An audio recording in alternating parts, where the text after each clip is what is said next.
Sud Radio, Osez entreprendre, Thomas Binet.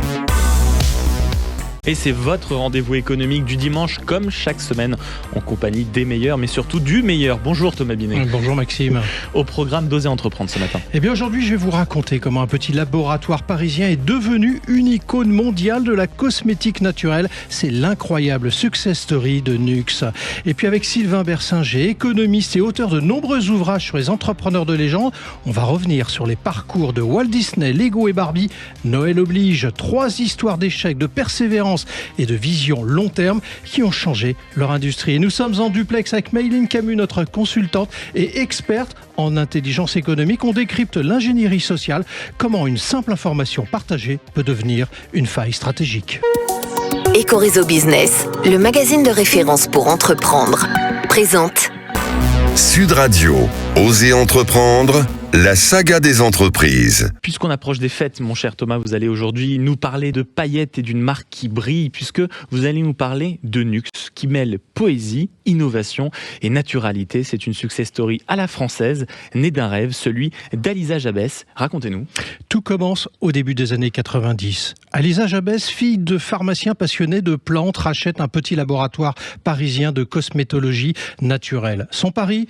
Miser sur la recherche et la nature pour réinventer le soin, elle lance très vite un produit devenu mythique, l'huile prodigieuse. Une huile sèche, multi-usage, au parfum solaire et à la texture inédite. À l'époque, c'est une révolution dans les pharmacies. Et cette huile, c'est vraiment le coup d'envoi du phénomène ? Absolument. L'huile prodigieuse devient en quelques années un best-seller mondial avec une vente toutes les 7 secondes. Suivront d'autres produits cultes. Le baume lèvres Rêve de miel en 1994, la crème fraîche de beauté en 1999. Chaque création allie performance et plaisir sensoriel avec toujours cette exigence de naturalité. Et en 2002, Nuxe ouvre son premier spa à Paris dans un ancien chai du XVIIe siècle, une extension naturelle de son univers entre soins, luxe et détente. C'est donc une marque pionnière, mais qui n'a jamais cessé d'innover. Exactement. Anti-âge avec Nuxuriance, solaire avec Nuxe Sun, parfum avec Prodigieux. Et en 2021, le Super Sérum marque un tournant technologique grâce à la microfluidique. Et en 2023, Nuxe se lance même dans les soins capillaires avec Air Prodigieux à base d'huile fermentée de camélia rose. Des innovations toujours clean, vegan, sensorielles et tout ça 100% made in France dans leur site high-tech de Bretagne. C'est carrément pas une énumération qui va aider ma morning routine, mon cher Thomas, mais aujourd'hui, Nuxe reste fidèle à son ADN de base. Plus que jamais numéro 1 des soins d'origine naturelle en pharmacie en France, Nuxe continue d'allier rigueur scientifique et plaisir d'essence, une marque qui prouve que le luxe peut être à la fois naturel, efficace et profondément humain. Sud Radio, Osez entreprendre, l'invité. Et nous sommes aujourd'hui, Thomas, avec Sylvain Bersinger, économiste, fondateur du cabinet Bersinger Eco et auteur d'une dizaine d'ouvrages sur les entrepreneurs de légende. Et c'est l'objet de votre discussion. Bonjour Sylvain Bersinger. Bonjour Thomas. Noël arrive. On a décidé de faire un numéro un petit peu orienté sur Noël et on voudrait, parce que vous avez écrit un certain nombre d'ouvrages et dans ces ouvrages, vous avez traité à peu près 100 portraits d'entrepreneurs mythiques et j'en ai relevé 3 qui me paraissent intéressants dans cette période de Noël. C'est d'abord Walt Disney. Walt Disney, en quelques mots, c'est quoi son parcours ? Walt Disney, c'est vraiment un self-made man américain, c'est-à-dire c'est l'incarnation du petit américain de nulle part, parti de rien, qui construit un empire mondial. Donc voilà, il a grandi dans une famille très modeste du centre des États-Unis, passionné de dessin dès l'enfance. Il préfère le dessin à l'école et il va s'orienter là-dedans. Alors personne ne prédit qu'il pourra gagner un jour sa vie. Tout le monde lui dit fais des vraies études, trouve-toi un vrai métier. Il commence plutôt dans la pub. Il lance un premier studio, ça marche pas. Il va à Los Angeles, il va être dans le cinéma, ça marche pas. Et il fait des premiers petits dessins animés, ça marche pas très bien. Et puis petit à petit, il s'accroche, il innove, il a toujours des meilleurs dessins et ça va devenir Walt Disney qu'on connaît ensuite, les premiers longs métrages en dessin animé, après les parcs. Donc c'est vraiment l'incarnation du rêve américain, Walt Disney. Alors justement, et ça va donner beaucoup d'espoir à ceux qui nous écoutent, qui veulent entreprendre, de s'apercevoir que le succès mondial de Walt Disney a d'abord été un ensemble d'échecs. Alors justement, en quoi ces revers ont-ils été déterminants dans sa manière d'entreprendre et de créer à Walt Disney ? Je pense que sa marque de fabrique, c'est l'innovation. C'est-à-dire qu'il a toujours essayé d'être un temps en avance sur ce qui se faisait. Ce qui explique aussi ses échecs, parce qu'il a peut-être été trop précurseur sur le dessin, sur la manière de vouloir l'amener sur les investissements aussi qu'il a dû faire. Et donc, cette volonté de toujours innover, je pense, explique à la fois un certain nombre de ses échecs, mais aussi le succès final. Alors comment a-t-il réussi à transformer un simple dessin animé en une véritable révolution culturelle et industrielle ? Je pense que la clé, alors elles sont multiples, mais c'est déjà son talent de dessinateur. Je pense que c'était vraiment un génie du dessin, c'était sa passion, il avait vraiment ça dans les tripes. Et je pense que l'autre aspect, c'est ce qu'on a dit avant, c'est l'innovation. C'est-à-dire qu'il a toujours essayé d'apporter, pas seulement juste des images animées comme ça se faisait à l'époque, mais vraiment une histoire. Et en fait, il a voulu, je dirais, mettre le dessin animé à l'égal du cinéma. Et je pense que le succès vient du fait qu'il ne s'est pas contenté juste de faire des petits dessins pour enfants. Quand il fait Blanche-Neige et les 7 nains, le premier long métrage animé, il veut vraiment en faire un film que même les adultes puissent regarder, qu'on regarderait comme un grand film hollywoodien. Et c'est ce souci du détail et de l'innovation, je pense, qui a fait son succès. Alors, à la lecture de votre ouvrage, on apprend d'ailleurs une petite anecdote au passage. Il a signé avec le père de John Fitzgerald Kennedy pour la distribution de Blanche-Neige en 1937 et ça va devenir un succès phénoménal. Oui, c'est vraiment Blanche-Neige et les 7 nains en 1937 qui va marquer un tournant parce que c'est la première fois qu'on fait un long métrage animé, en fait. Et donc, que le dessin animé devient un petit peu l'égal du cinéma. Alors, il s'est brouillé avec le père de Kennedy, comme avec à peu près tous ses distributeurs, ce qui fait qu'il a créé sa propre... après, voilà, Disney c'est élargi pour lui-même distribuer. Et ses associés d'ailleurs, parce qu'il est quand même quelque part très instable, Walt Disney. En fait, il cherche toujours quelque chose de nouveau. Donc oui, ça crée une brouille déjà de très grand risque, d'une dette très importante. Il est constamment sur la corde raide. Certains de ses associés n'aiment pas trop cette stratégie parce qu'ils la trouvent trop risquée, peut-être parfois à juste titre.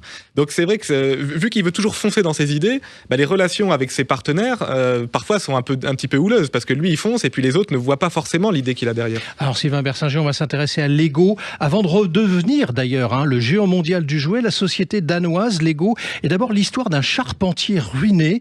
Comment Ole Kirk Christiansen transforme-t-il l'échec et la crise en opportunité entrepreneuriale ? C'est quoi les débuts complexes qu'il a rencontrés ? En gros, vous l'avez dit, Lego à la base c'est un charpentier. Il fait des charpentes dans le centre du Danemark, des hangars agricoles, des choses comme ça. Et puis il y a la crise de 29. Surtout. Ça marche un petit peu, et puis il y a la crise de 29. Donc là tout s'arrête et il a ses stocks de bois et il se dit qu'est-ce que je fais de mes stocks de bois ? Et il se rend compte d'un point très intéressant, c'est que même en période de crise, les gens se serrent la ceinture sur tout sauf sur le petit cadeau qu'on se fait à Noël. Et donc en fait ces stocks de bois, il va les utiliser pour faire des jouets parce qu'il se rend compte qu'en fait là il y a encore une petite demande, alors faible mais il y a encore une petite demande.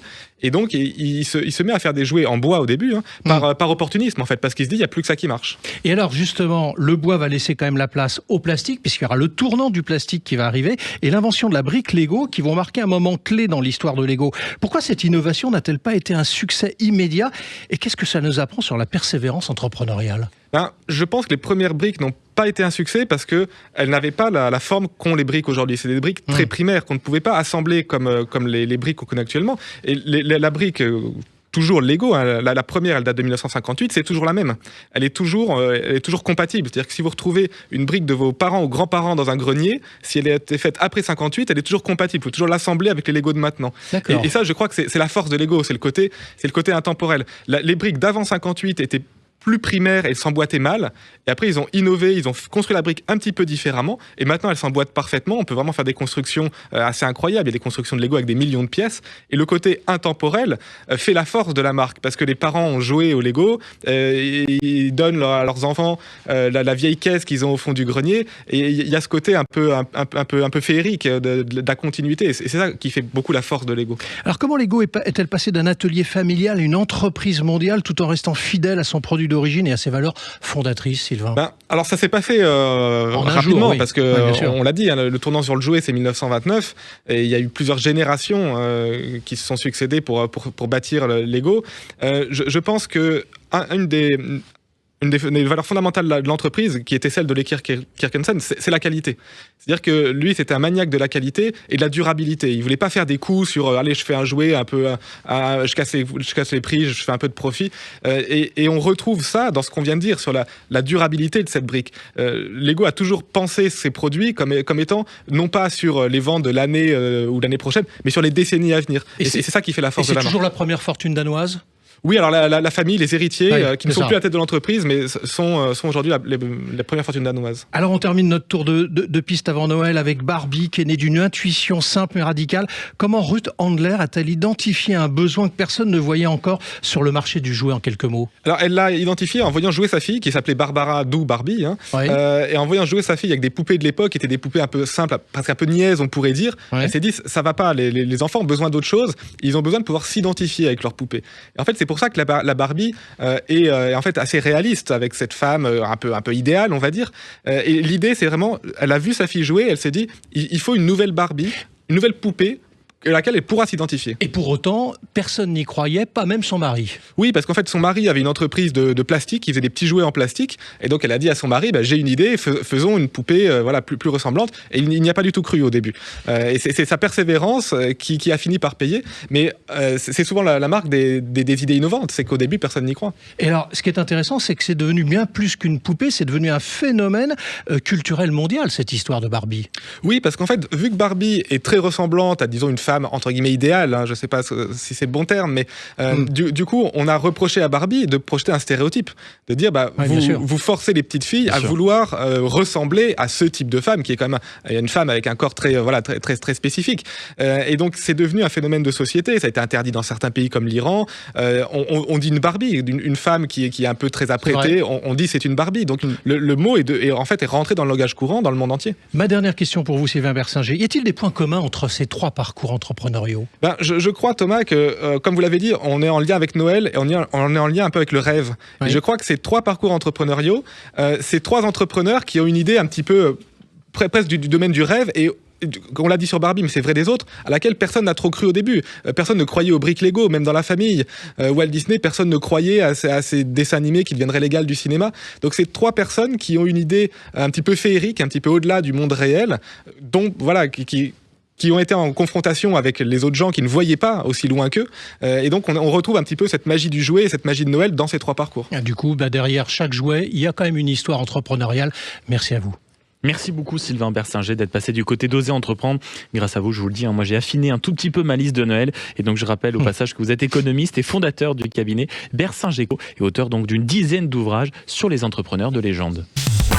Sud Radio, Oser Entreprendre, les essentiels de l'entrepreneuriat. Pour clore cette première partie du volet économique que nous avons l'habitude de passer avec vous, mon cher Thomas, nous sommes avec Méline Camus, ancienne officier du renseignement, fondatrice et dirigeante du cabinet désormais de renseignement d'affaires Prisme Intelligence et notre experte en intelligence économique. Thomas, avec elle, vous allez discuter d'ingénierie sociale comme technique de renseignement. Absolument, Maxime. Méline, on nous dit souvent qu'il faut préserver sa vie privée sur les réseaux sociaux, mais pour se protéger de l'ingénierie sociale. Mais de quoi parle-t-on concrètement à travers ce terme ? Effectivement, Thomas, l'ingénierie sociale est une technique de renseignement. C'est l'art de capter de l'information stratégique à travers des êtres humains plutôt que des systèmes informatiques. Et c'est très pratique quand les entreprises ont mis en place des moyens de protection très robustes. Alors concrètement, en quoi cela consiste ? Alors je vais vous raconter une histoire. L'histoire d'une maman qui a infiltré un logiciel espion dans son entreprise sans le vouloir et sans le savoir. Elle reçoit sur sa boîte mail professionnelle un message de la crèche de son fils qui lui annonce qu'il est malade et qu'il faut venir le chercher. Pour ça, elle est priée de remplir un formulaire afin d'indiquer qui viendra le récupérer.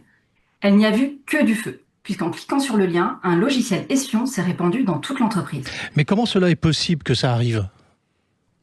Eh bien, les malveillants ont tout simplement repéré sur les réseaux sociaux que cette salariée était maman et qu'elle avait un enfant à la crèche. Les informations étaient plutôt faciles d'accès puisqu'elle le disait ouvertement sur ses posts Instagram. Il leur a donc suffi un peu de temps et de s'intéresser à son mode de vie et ils ont tout simplement identifié une faille pour accéder aux informations stratégiques de l'entreprise visée. Alors c'est impressionnant ce que vous nous racontez, ça peut même un peu faire peur d'ailleurs. Comment donc peut-on se prémunir de tout ça ? En ayant les bons réflexes, c'est-à-dire ne pas rendre publiques ces informations personnelles et surtout ne pas tout raconter sur les réseaux sociaux.